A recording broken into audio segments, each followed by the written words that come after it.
Hello there, and good evening, everyone, and welcome back to the Witching Hour. That is the BC WrestlePod YouTube channel and everywhere else we got going on here. Aha! I didn't see you there. Essentially, yes. Oh man, you already know when me and Radio Will get together, it's about to be a good time. And Love it. it's an even better time when TNA actually decides to put on a halfway decent episode of Impact. You know? More like this, please. Yeah. I was like, I thought the pacing was good. I felt like we balanced out in ring with some backstage stuff and advancements. So you know what? Let's do it again. and honestly, like two of the set, like as I'm watching the episode and they're saying like, all right, this is what we've got coming up tonight. I'm looking at the card and I'm like, oh, this is not gonna be good. This is gonna be rough. And no, I was pleasantly surprised. I was like, see what happens when you actually give a hoot. TNA. Seriously. Love it. Be like, yes, I love this episode. Well, really quick. There is one exception. Hey, yes. Nick, how's it going? There is one exception, and although it is to its benefit, you say like this is what happens when you give a hoot. There is one match in here that this is what happens when you don't give a hoot, and it worked. So we'll get into that when we get to it.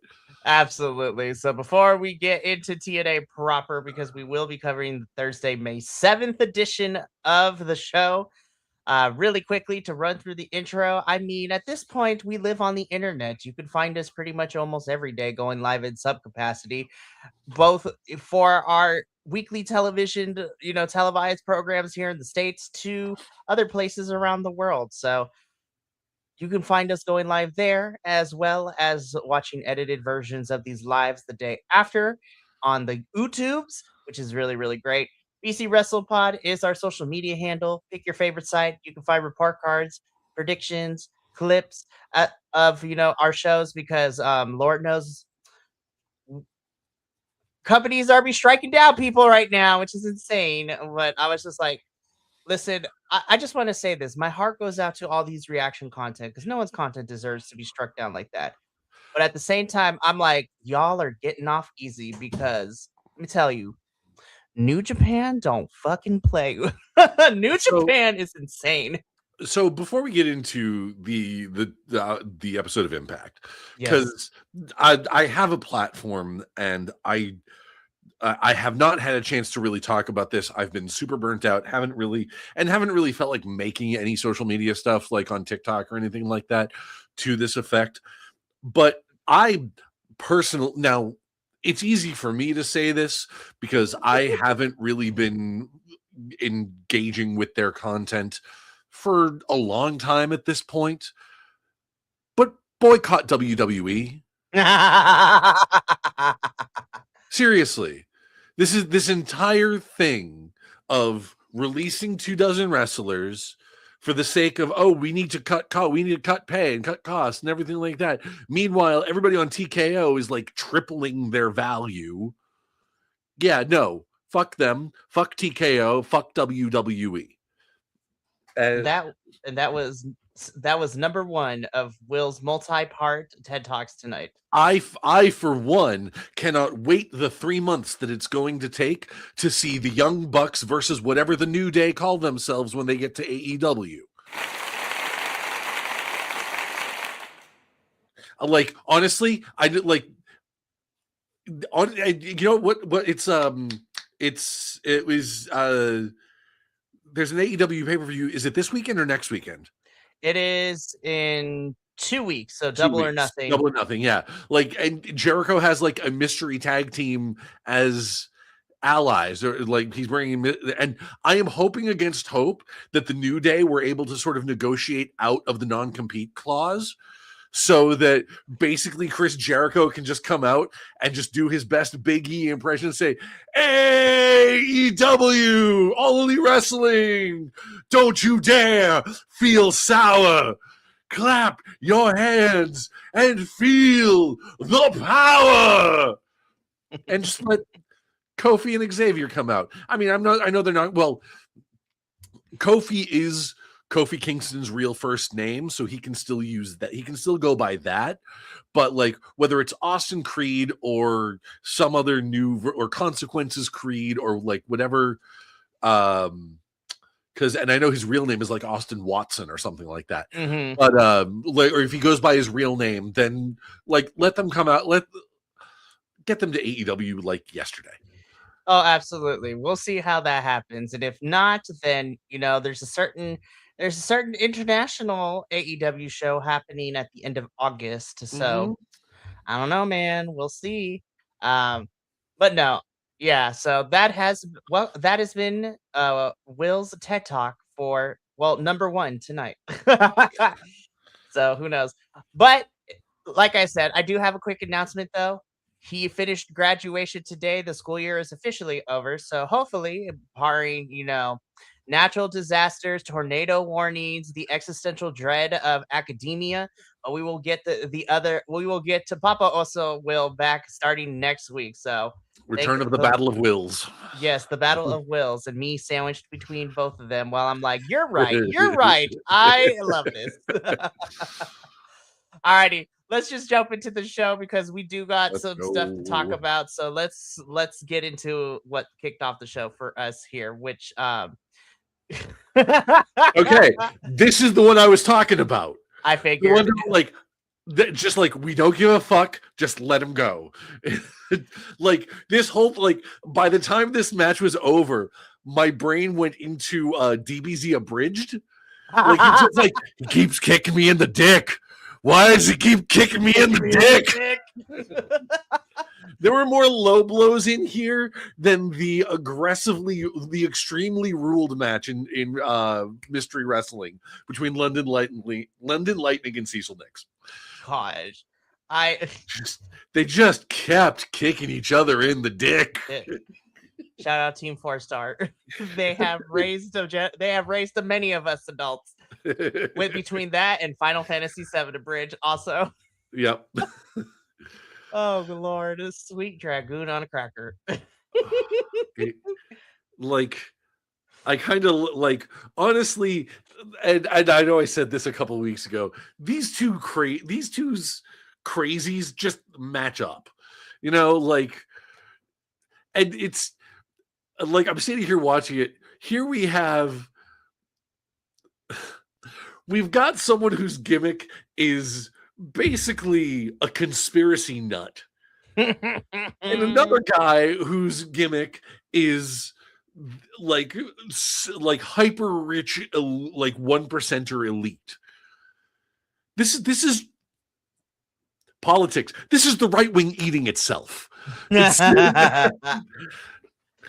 And it's like this is what this match made me realize that Netflix. I was just on YouTube and I saw an ad for the Ronda Rousey versus Gina Carano fight that's happening at some point. I don't care to see it, but here's the thing: when I heard that match was happening, who's gonna win? Trans people everywhere, because no matter what, a turf is gonna get the shit kicked out of them. Damn. So. And seeing this made me realize, hey, maybe there's some truth to that. Is some people watch, a couple of, the worst people, or at least in this case, people portraying some of the worst people in the world, just beat the shit out of each other and just keep kicking each other in the dick. Eric Young is having fun in this picture with this, so why not? He's the energy that both of these two give off in this graphic for this match is amazing, and I love it. Thank you, TNA. Yeah. Oh man, this is fun. It was, and it's weird to say that after a solid year of saying oh my god, Eric Young, shut the fuck up, and no, just let them kick each other in the dick and just call it remove any notion of seriousness. Have Eric Young slowly but surely transform from this the world is out to get me into this Al Snow level of the voices, Jerry, the voices telling me everything kind of crazy, Oh my gosh, I cannot. And you know this feud is far from over too. You know it's not over Yeah. between these two, I can't believe I'm saying this, but I'm like, I'm kind of looking forward to see what craziness they're gonna get into next. Like honestly, so no disqualification, tables, chairs, kendo sticks, the works. Eric Young wins. EC3 selling the hell out of that finisher was really cool to watch too. I was like, damn, you bounced. Like, what is happening? There was one thing that like stood out to me as sort of a um what's the word I'm looking for? It broke the suspension of disbelief a little bit. Is when EC3 set up the table, he set it up right next to the ring, like it was basically touching the ring. But they didn't use it until like way later. So it was one of those things of like it was any table when you set up a table in a wrestling match, it's Chekhov's gun. Right. It's like it no matter, but like setting it up that way made it even more Chekhov's gunny. It made it more obvious. Hmm. So, and I know why he did it. It's because they were setting up for that pile driver spot later on, because you can't you can't jump 3 feet off of like from the ring apron through a table Hmm. as easily when you're holding another dude that's bigger than you upside down. So Right. it's like I get why they did it, but like doing it that early in the match for that much later in the match was like, guys, there's still a table over there, and it's awkwardly close to the ring. So anyway, that's it's a very minor nitpick in an otherwise just kind of bonkers match, Truly. in the most fun way. No, absolutely. And you know what? Hey, this is our platform, and in the words of Trixie Mattel and Katya, welcome to because this is our show and not yours. Gosh, I love it. Alrighty, let's keep this show going though, because we got some other stuff to get into, like this backstage promo. I was like, from from my mind to Gia Miller's mouth, it's Gia Miller saying everything that we wanted to. yeah. It's basically telling us everything and saying everything that we have been saying, but on a televised platform. So I love Gia Miller as the queen of shade, but like backhanded. She's like, so I'm an interviewer, but let me tell you, let me read you for filth and then ask the question. Good God Almighty. So this is setting up which we would learn from here that this is our main event tonight, the TNA Knockouts Championship. Um, Ariana Grace shouldn't have to be defending her title because she's proved herself. And I'm like, That's what the title is for. I was like, girlfriend, this is I a shouldn't have to championship. defend Like, the what is? title. And then Stacks over here will be like, I got a plan. I'm like, listen, you meathead. I was like, we're tired of the shenanigans, but are we gonna watch? Yes. Gia Miller, keep doing the Lord's work. So Absolutely. we will be seeing Ariana in action later, and we would also unfortunately be seeing Stacks, but we'll get to that when we get to the main event. Promo from the system because they got 2 matches tonight. Do you want to know something, Will? Normally, yes, but not when she announces it. It's like I'm kind of mad. I was like, I kind of like Alicia Edwards when she was like not back with the system and she and Moose were so doing their own thing. it's really funny. She had more screen time and lines when she was with Moose. Mhm. And now she's just kind of like now that she's back with the system, she's just kind of there. And it's like why would you do that? I'm just like, if you were gonna put her back with her, she should be going for, I don't know, something. She should have a feud. Yeah, seriously, like I don't know. Like this like it's the system talking, saying system things.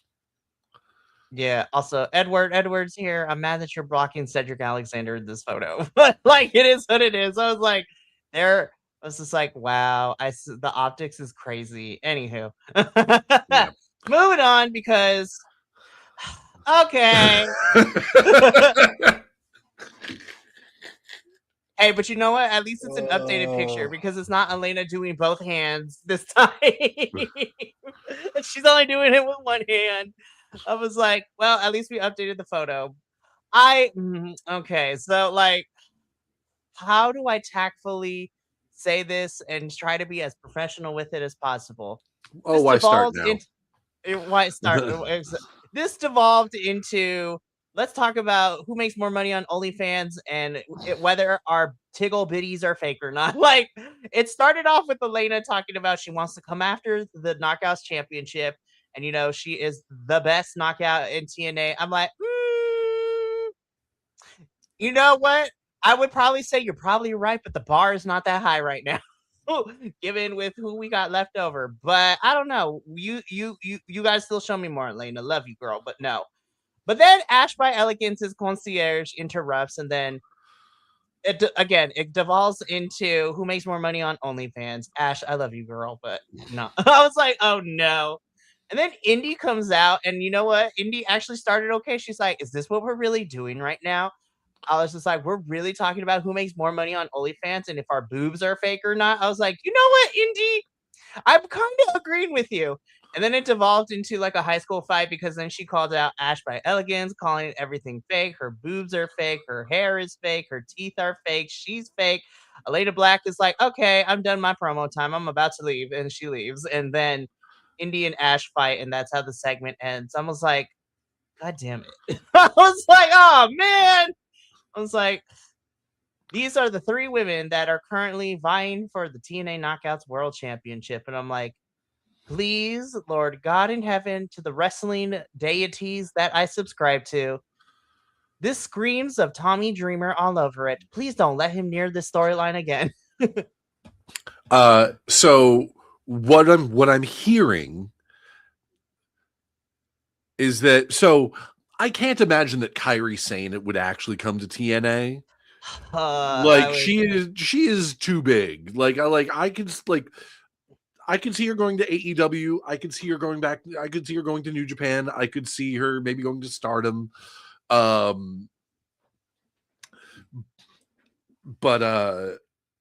Zoe Stark? Can we get like Zoe Stark in on this so that we can get like an actual competitor in this? Or like her and Daria have already had like working relationship before too, so why not? And like I'm not a huge fan of Nikki Cross, but she would fit in real good with the Undead Realm. Like she could be the third, and we can bring back the new version of the Death Dolls. Yes. Let's get a Spooky Bitches trio. I am down for a Spooky Bitches trio. Well, I'm going to agree with my compatriot here. I was just like, we need more women because like if this is the storyline we're going into like who are potential contenders for the TNA Knockouts Championship, and this is the storyline, the thread that we're going to be using. It's really funny when you look at the if you'll pardon the pun, when you look at the impact of TNA on women's wrestling over the years, because for the longest time, they prided themselves on like our women's division is one of the best. It's like, and it was hard to argue with that for a long time. Then, credit where it's due, you had, the Four Horsewomen show up. Like, and I understand like there was a lot that led to the Four Horsewomen.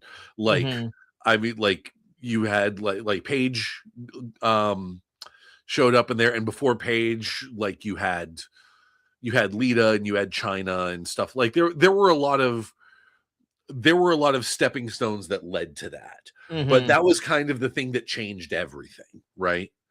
You had like Sasha Banks / Mercedes Moné, Bayley, Charlotte Flair, and Becky Lynch.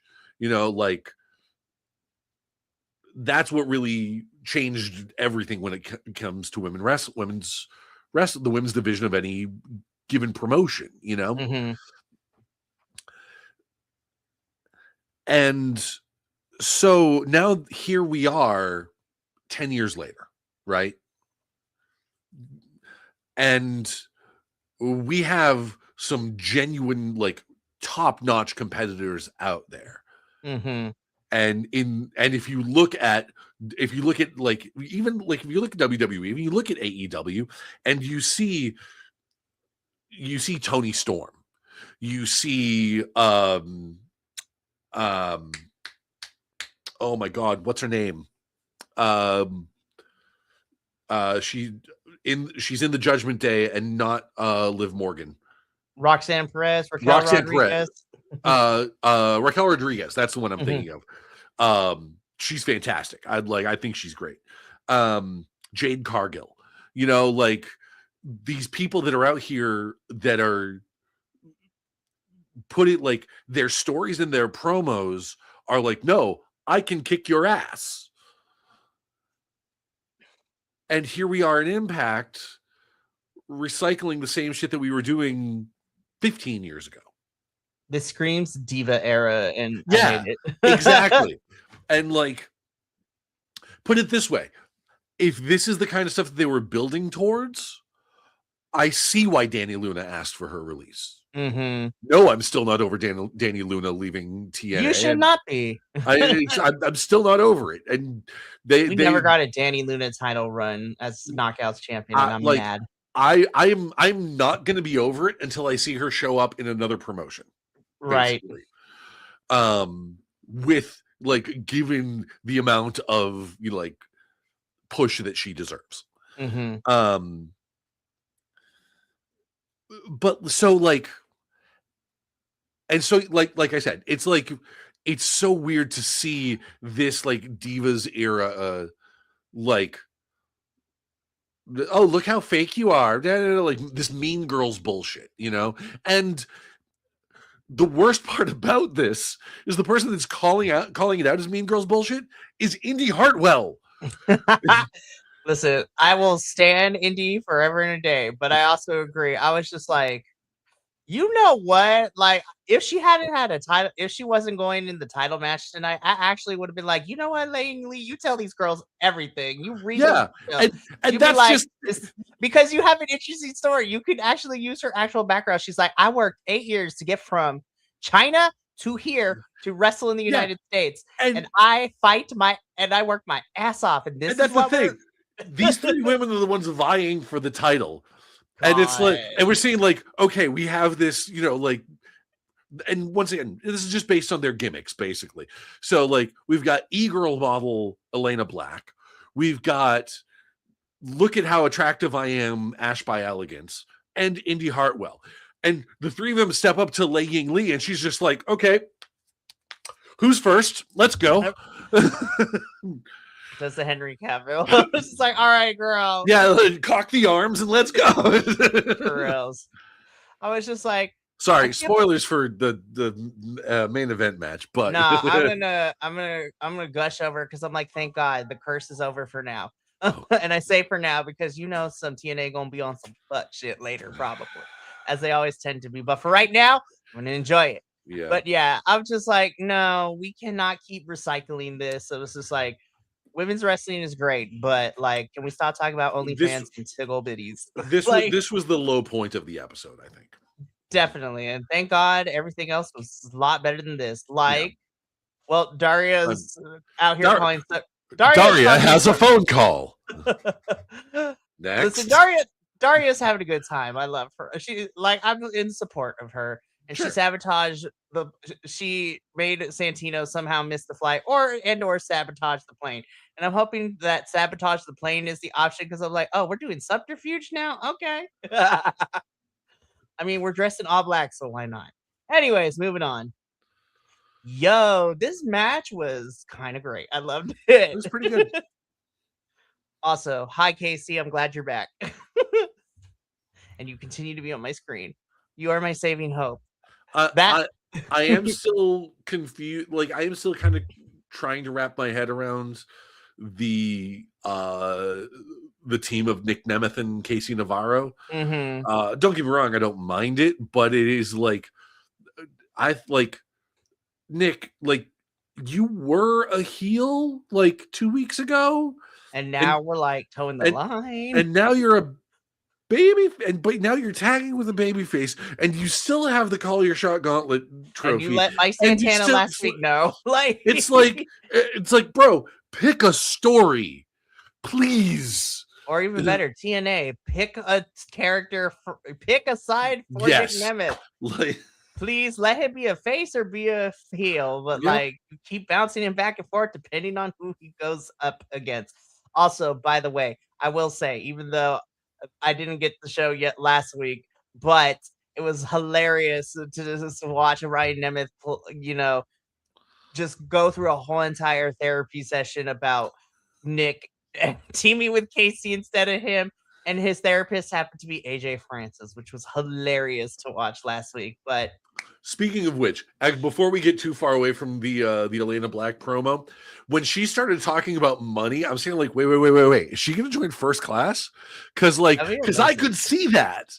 I could if they want to pair her with First Class, and I think that could be solid. I think that could be a solid move for her.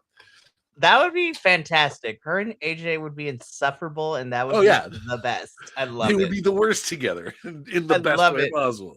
So toxic. Anyways, but I agree with you. I'm still trying to figure out what side of the wrestling trope fence that Nick Nemeth is going to be on. Mm-hmm. But I enjoyed this match. And I'm not against wrestlers being tweeners.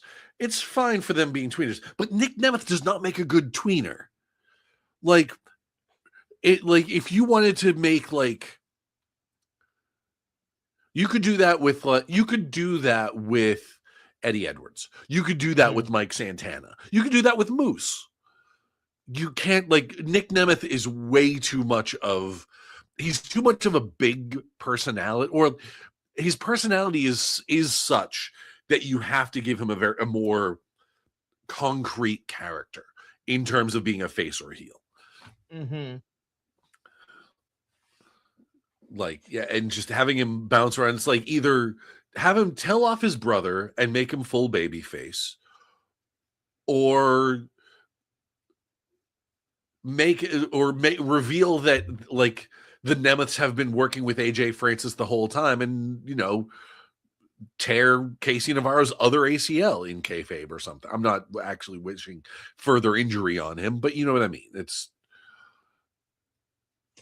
100%.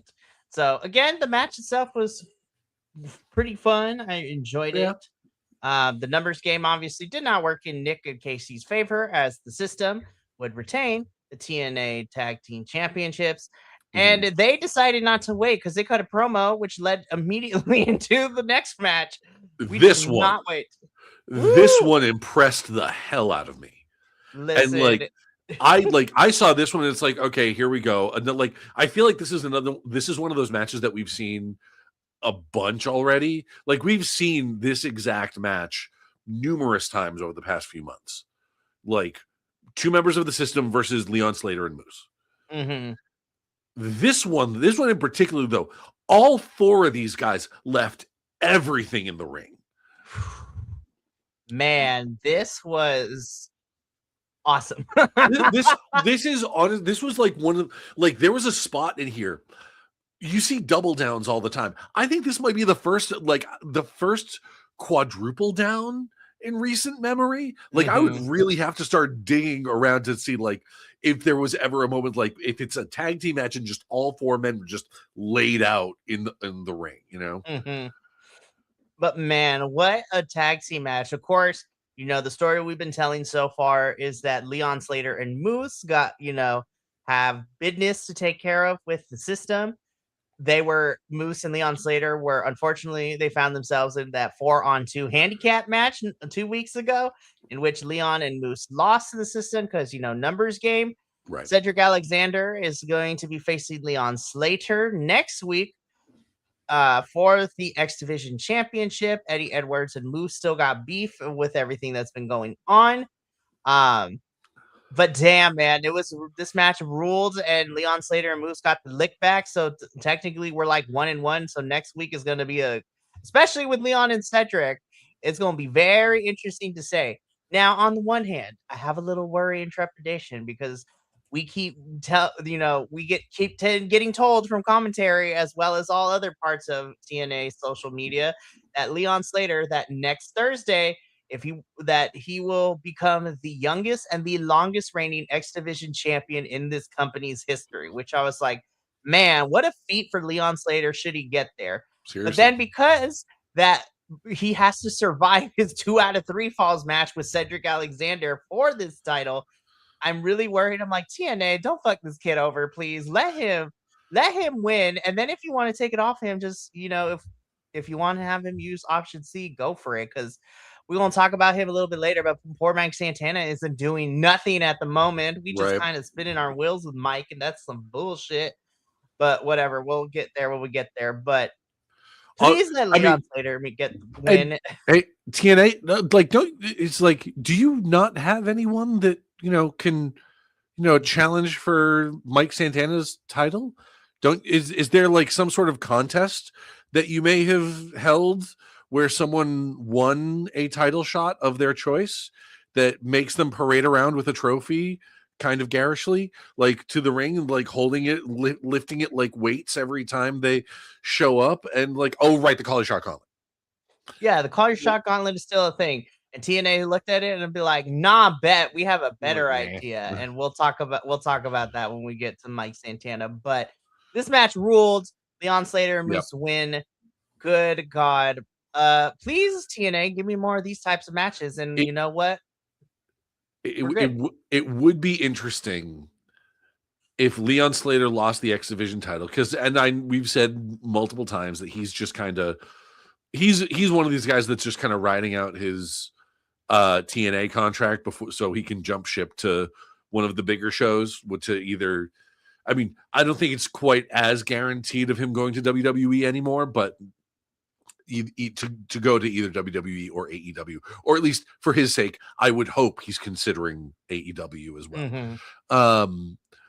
But if he does end up going to WWE, it would be kind of interesting, because now he and his, especially with the recent acquisition of his fellow Pursuit alumni, Mason Rook, who he's big, he's bad, he'll body slam your dad, Will Cruz. that is the weirdest thing about, like, again, I am all full steam ahead on boycotting WWE, but at the same time, I do not want to begrudge the people for whom this is their big opportunity. Like the people like Mason Rook and Joe Hendry and Danhausen, and there was somebody else, Evil, who, like, I know he's not going by Evil anymore, but you know what I mean. Like, well, and I 100% agree with you. And like me and then one of our other co-hosts, Andrew, like we feel the same way, because Andrew is also very fuck WWE, but he's also not going to begrudge, and he is really happy for, a lot of our Progress folks that are now have debuted in NXT, Dorian Van Dux, formerly known as Mike DeVecchio, Mike D. You have Lizzie Rain, Miss Rain Leverkusen. Yeah, she was like, I saw the clips of her. She's freaking awesome. My God, I was just like, oh yes. I was like, I'm so happy you're here. I'm excited to get the NXT boys who know nothing about Progress, and they've already loved her. I'm like, yes, good, because Rain Leverkusen is fantastic. But again, you have a lot of other folks too. Like you have, he's injured right now, but you have Elio Lafleur, the French luchador from the European wrestling scene is a lot of fun as well. There's reports that Hiromu Takahashi is coming in really soon as well from New Japan. There's just a lot of good stuff. And yes, WWE, I'm still mad at you for everything that has transpired in the last 2 weeks, but I think Lizzie Rain, because I love Rain Leverkusen, and that finisher is fucking creative as fuck, and that's why I think I'm gravitating to her. So it's like, thank you, a fun finisher. as someone who, when he was in high school, whenever he made a creator wrestler on the old, this is not one of the good WWE creator wrestler games. This was like Warzone or Attitude, one of the crappy ones. Like one of my go-to finishers was always an enziguri. Seeing someone who uses that kind of elevated enziguri as a finishing move was like, yes, that's the thing I wanted to do. Perfect. It's The way she explained it too, because listen, I also got beef with Busted Open and especially Bully Ray. But the way that she explained it on the show, though, she's like, I kind of wanted to do an Inseguri, but it's like a Inseguri mixed with like a Shining Wizard because yeah. I be mean people. And I love that she is just like, yeah, my favorite wrestler of all time is the legendary Japanese wrestler, Mako Satamoto. I was like, oh my God, there's a reason I loved you, and now I love you even more because Mako Satamoto is like my favorite female wrestler of all time, at least within like the last 15 years of wrestling. I think she's great. Anyways, back to TNA. This match ruled, and I was like, give us more of these on a weekly basis, TNA. And you know what? Yes, let's go. Please. Okay. So I know I have how do I say this without getting canceled? I understand the appeal of the broken universe. I am not that person, but that is okay, and I'm not going to yuck someone's yum. I will say though, I did like the presentation of this and the camera work of the duality of these glass panes between the Hardys and the Righteous. But I'm also saying, please God, let this be done and over with because they've been fighting for months. Let the Righteous fight somebody else. Like I'm scared for them. Because like once this feud does end, which I don't know how it's going to, that's my biggest question too. I'm like, what is the end goal here? Where are we going? Like what is the finale? Hear me out. Linda. Because if TNA is genuinely going to be thinking about acquiring some of the folks that were just released from the WWE, and if said talent is open to working with TNA while they have, I'm hoping, given the results of the main event tonight from this episode, I'm hoping that's a sign that they are sort of taking the WWE training wheels off and are now going to start going in their own direction. Especially because with NXT, like, again, as your NXT person here as well, with NXT being in also a reset as well because, of the call-ups from the likes of Ricky Saints and Ethan Page and Sol Ruka. And now they're debuting a lot of their Evolve and international talent that they signed to. Right. Hopefully that means that TNA be like, okay, so we're going to put a pause on our break. Let's build our own stuff before we start putting other, the B squad of Evolve and NXT back in. If you want to give the Righteous a fun opponent, the Wyatt Six.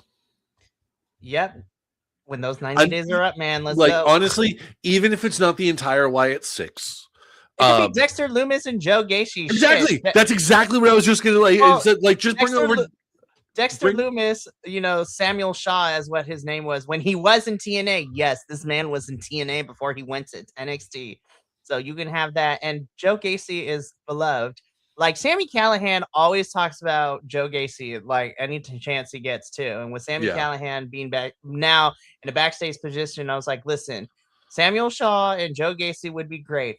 Also, even though it's not WWE, the weirdo in me would love an indie and Shaw Samuel reunion too. Because when those two worked together in NXT, that was probably some of Indie's best work. I'm not gonna lie. Index is still alive.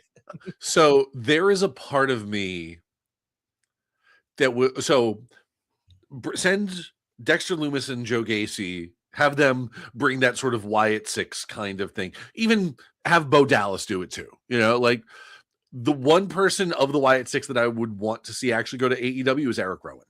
Yes, send that man over there. Give him a shot in AEW, and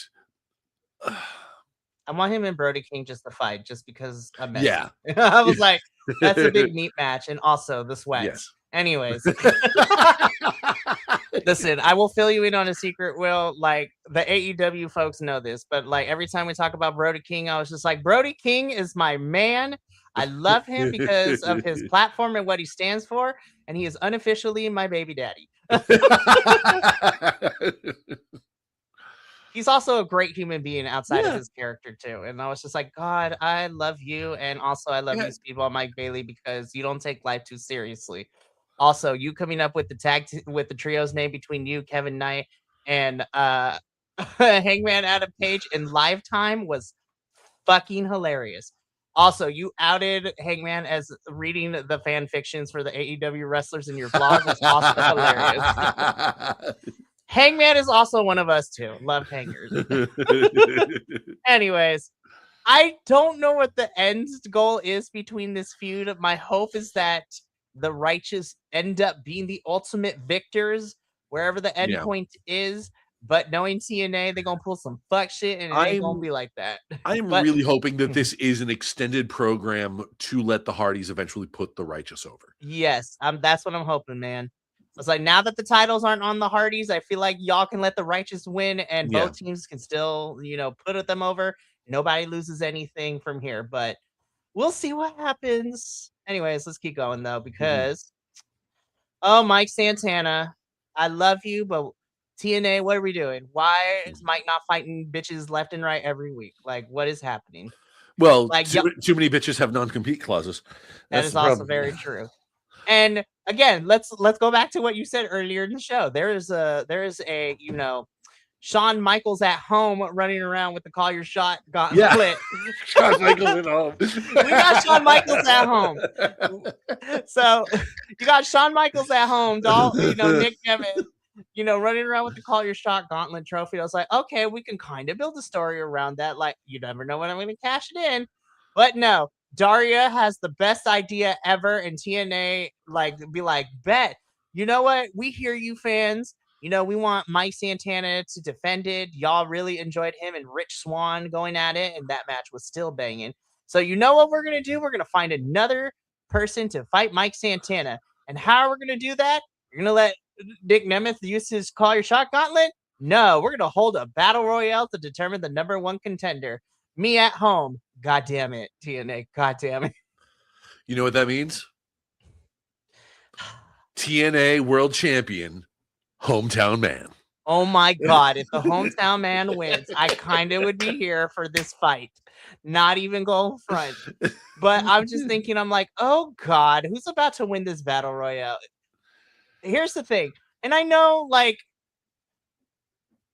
I am a firm believer of second chances. I am a firm believer if sometimes wrestling needs to run it back.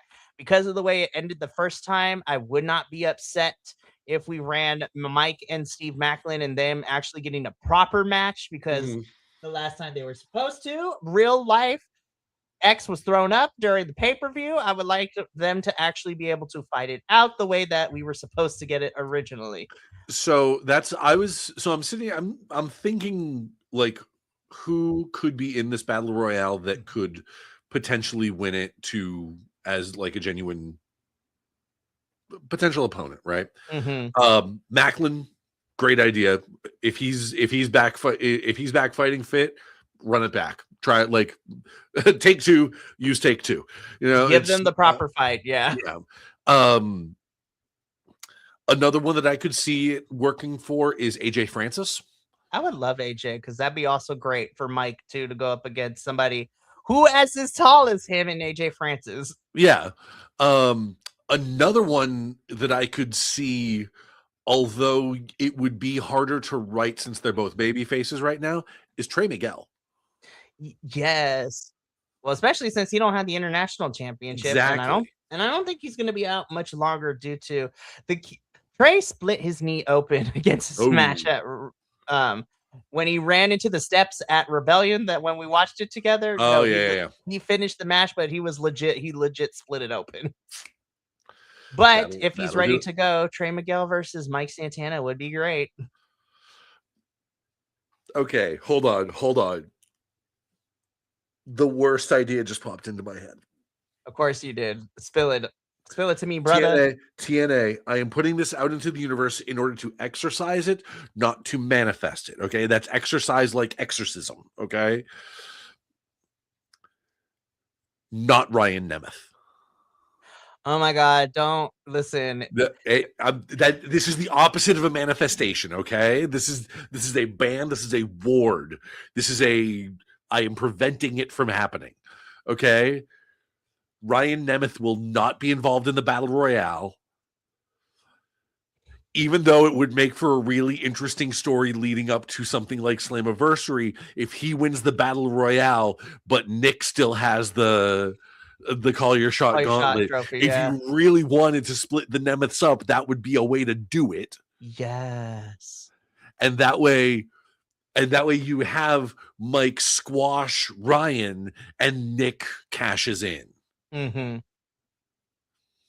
That would be amazing. That's actually a really good story. I'm kind of annoyed that I came up with it, but I'm kind of annoyed that it involves Ryan Nemeth getting that close to the world title.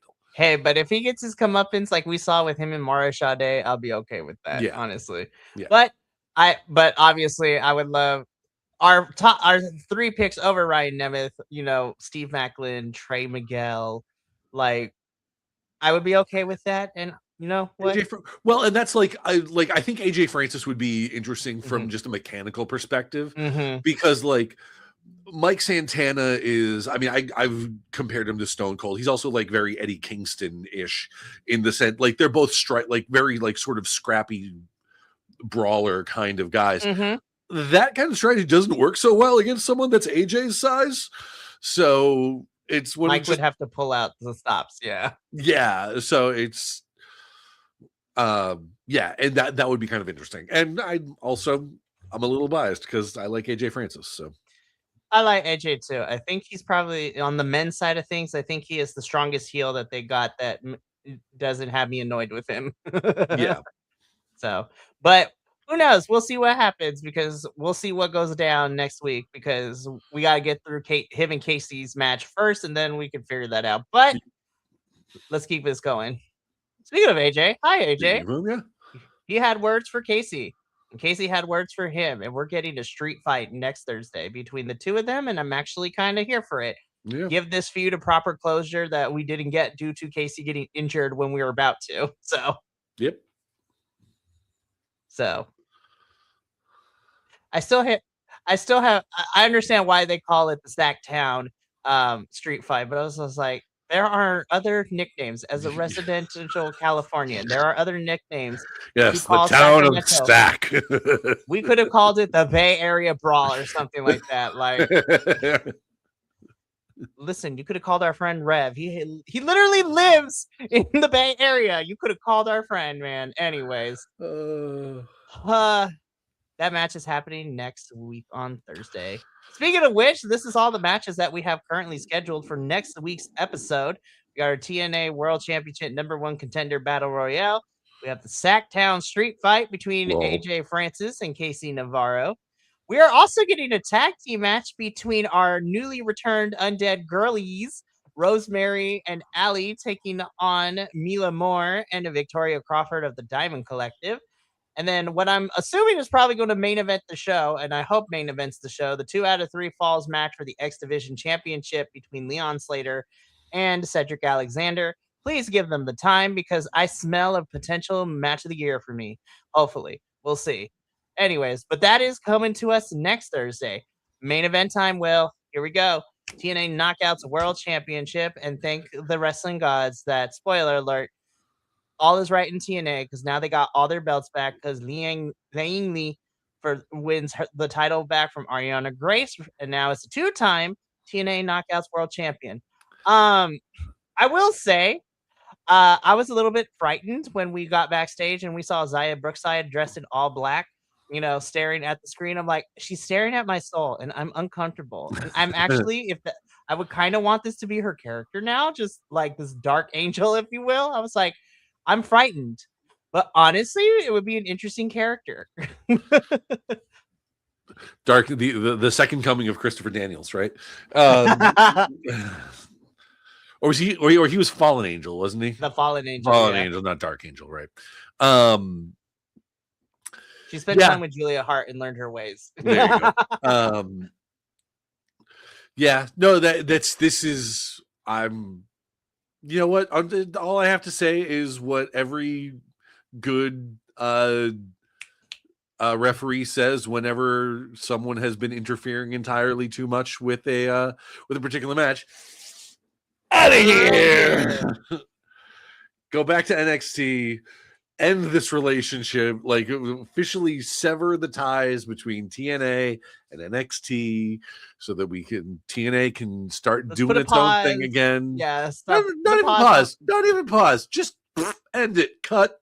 Thank you. That's a wrap, everybody, for the TNA and NXT crossover. TNA will now continue on its merry way with people that actually are going to that haven't decided to completely sell their soul for the art form that they love. Just my only request that you give Matt Cardona back to us before you go. Well, who knows? Because love Matthew Cardona. Also love his waifu Chelsea Green. Chelsea, I think will be okay. But right now, I'm like, Matthew, you in trouble, girl. But we'll see what happens. Wow, what happened with what's going on with Cardona? Listen, I'm not one of those people be like, he's being buried, but we're not really. He's kind of just spinning his wheels right now on SmackDown. Oh, so he is to SmackDown what LA Knight is to Raw. Got it. Essentially, yes. The person that the entire audience loves, and the promotion's just like, who? Listen, I will also say though, because this is me being messy. If Brody King is my baby daddy, LA Knight is my sugar daddy. Anyways. Yeah. Will's like, oh yes, I agree with you. Listen, we could go on a whole tangent because I was just like, what is it like? The world, like the wrestling gods, just must hate this man. Like, you know what? Honestly, at this point, with so many wrestlers being released, and him having the status that he has in other promotions, having come from TNA and NWA and everything like that, just let him come back to this. Let him come, like have LA Knight is great. Have Eli Drake come back. Oh my God, he'd be just as welcome. It's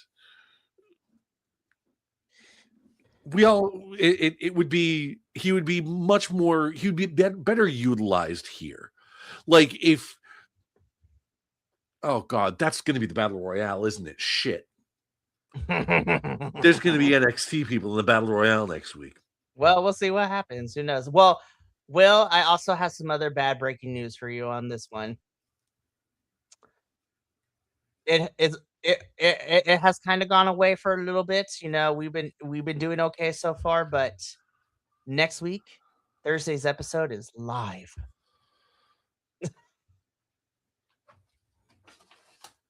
No. All right, I'm ready. Oh no! Stop it! Put the camera back right now. Listen, I am not a production person, right? But like between the live TNA episodes and Progress, I love you dearly. I truly do. You got some really great British wrestling, and I love covering it. But damn it, y'all, we need to fix production issues like right now. Especially you, Progress. You're in the same venue for every show. How is it the video and audio is still ass? Anyways. Hey, they basically said, hey, it was fine for PWG. We'll be all right. Oh God. But yeah, so next week's episode is the live Thursday episode, and I'm like, please, TNA, get your production in order because I actually am excited for the matches we're getting. But please, the production is also part of my grade. Don't give me good wrestling and ass production because we're not going to make it very far. Oh, speaking of the future TNA live events, I did see that they have recently released pretty much all of the tickets now for Slammiversary, which is going to be in Boston near me. Unfortunately, that's in July, which means I am spending that month getting ready for Gen Con. So, You said Slammiversary, right? yeah, I did. I think no, Slammiversary is in June. It's June 28th. In either case, I need to be saving as much money as possible for No, Gen Con totally. because that is Slammiversary is also going to be. Also, this is tangentially related to TNA because this is news for us. Oh, by the way, Moose was attacked backstage. Moose got hit. m- This and that is something that you will never see in Boston because we break for Moose. I love that. But anyways, back to what I was saying. So there is news because yes, Slammiversary for TNA is going to be on Sunday, June 28th. News has come out that TNA will be starting their pay-per-view at 12 p.m. Pacific Standard Time. And many people will be like, why so early? Well, y'all, for those, thankfully, some of y'all clocked it because you follow along with BC WrestlePod. There's also another pay-per-view happening that day in San Jose, California. You know, something about a door being open forbiddenly. Oh shit! It's the same. Yep, it's the same day as Forbidden Door, and TNA is like, "Fuck this! We are not trying to compete with that." So they pulled they put an AEW y'all in Texas and decided to start early in the afternoon, which I'm like, thank God. Which smart.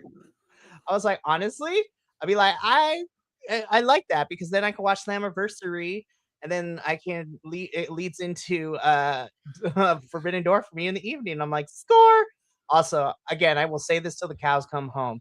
I'm happy I'm going on this vacation because it's been a long time planning this thing, but I am still fighting myself because our good friend Rev, he invited me to go stay with him and go with him to Forbidden Door. And I'm like, if I wasn't going on vacation the next day, I would have. No. And who knows when Forbidden Door will ever come back to California. I'm like, no. Anyways, but Rev is going, and I'm really happy that Rev is going. And I'm like, take pictures for me. Anyways, but yeah, not a bad TNA episode. And TNA, if you listen to this show ever, please give us more of the stuff that we saw on the show that we really enjoyed, because then, you know, it would be a good sign to get us back to where we need to. Also, I don't know if it was just a one-time thing, but I prefer Daria giving championship belts than Carlos Silva. So I think, you know what, Daria, I'm okay with you giving the belts and leaving because she didn't stay that long. She gave the belt and left. Although, to be fair, the baseball cap does kind of clash with the suit. It really does. Girl, if we're going to wear a hat, it needs to be black and we need to get you something cooler.